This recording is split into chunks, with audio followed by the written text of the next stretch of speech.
हमारे साथ इस वीडियो में बने रहें। तो चलिए जानते हैं वो कौन कौन से स्थान है जहाँ हमें बेलपत्र को समर्पित करना चाहिए। सबसे पहले आपको पहला बेलपत्र को लेना है और शिवलिंग के राइट भाग मतलब आपको गणेश जी का स्थान पे समर्पित करना है।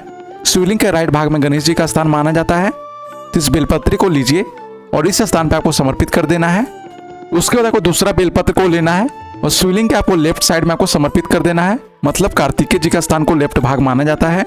आपको इस बेलपत्र को लेना है और आपको इस स्थान पे आपको समर्पित कर देना है। अब आपको तीसरा बेलपत्र को लेना है और माता अशोक सुंदरी का स्थान पे आपको समर्पित कर देना है। जहां से जल नीचे गिरता है वहां पे आप देखेंगे एक मोटा सा लाइन बना होता है। तो इस स्थान को माता अशोक सुंदरी का स्थान माना जाता है। तो तीसरा बेलपत्र को आपको इस स्थान पे आपको समर्पित कर देना है। फिर से आपको चौथे बेलपत्र को लेना है और माता पार्वती के हस्तकमल पे आपको समर्पित कर देना है। जहाँ पे शिवलिंग रखा होता है आप वहां पे देखेंगे वहां पे कटी भाग होता है, वही माता पार्वती का हस्तकमल है और उसी स्थान को माता पार्वती का स्थान माना जाता है। तो चौथे बेलपत्र को आपको लेना है और माता पार्वती के स्थान पे आपको समर्पित कर देना है। अब आपको पांचवा बेलपत्र को लेना है और शिवलिंग के ऊपर आप जो जलाधारी देख रहे हैं जिससे जल बूंद बूंद नीचे गिरता है, इस जलाधारी को हम लोग भगवान शंकर के 5 बेटियों का स्थान मानते हैं, जिनका नाम इस प्रकार है जया, विजया, शामली, बारी, दोतली और देव। ये भगवान शंकर की 5 नाग कन्या है जो इस जल के द्वारा शिवलिंग के ऊपर गिरते रहती है। तो पांचवा बेलपत्र आपको लेना है, इस कलश के अंदर आपको डाल देना है। अब आपको छठा बेलपत्र को लेना है और इसे लेकर के आपको शिवलिंग के ऊपर आपको समर्पित कर देना है। अब आपको 7वां बेलपत्र को लेना है और इस बेलपत्र को आपको जल के द्वारा धो देना है।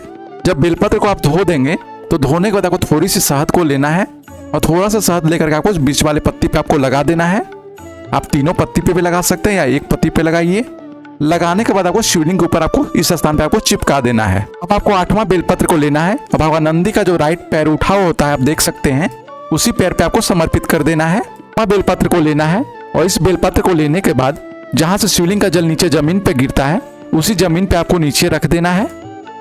इस तरह जब आप 9 बेलपत्र को समर्पित कर देंगे उसके बाद आपको आखिरी 10वां बेलपत्र को लेना है और मंदिर के बाहर की ओर आपको आना है। आप फोटो में देख सकते हैं जैसे ये शिव मंदिर है, तो आप जैसे ही मंदिर के बाहर की ओर आने लगेंगे तो आपका जो राइट भाग होगा, जब मंदिर से बाहर निकलेंगे तो आपका जो राइट भाग होगा वो इस तरफ होगा। तो इस बेलपत्र को आपको लेना है और आपको राइट भाग के चौखट पे आपको समर्पित कर देना है। इसका खास ध्यान रखिए, जब मंदिर से आप बाहर की ओर निकलेंगे तब आपको राइट साइड में चढ़ाना है। जब आप मंदिर की अंदर की ओर जाएंगे तो आपका ये लेफ्ट साइड होगा और जब मंदिर से आप बाहर की ओर आएंगे तो ये आपका राइट साइड होगा। इसका आप खास ध्यान रखिएगा। यहाँ पे भगवान मणिभद्र जी का स्थान माना जाता है जो भगवान शिव के मुख्य गण माने जाते हैं। तो आपको ये 10वां और आखिरी बेलपत्र को भगवान शिव शंकर के आपको चौखट पे श्री मणिभद्र जी के लिए आपको समर्पित करना है।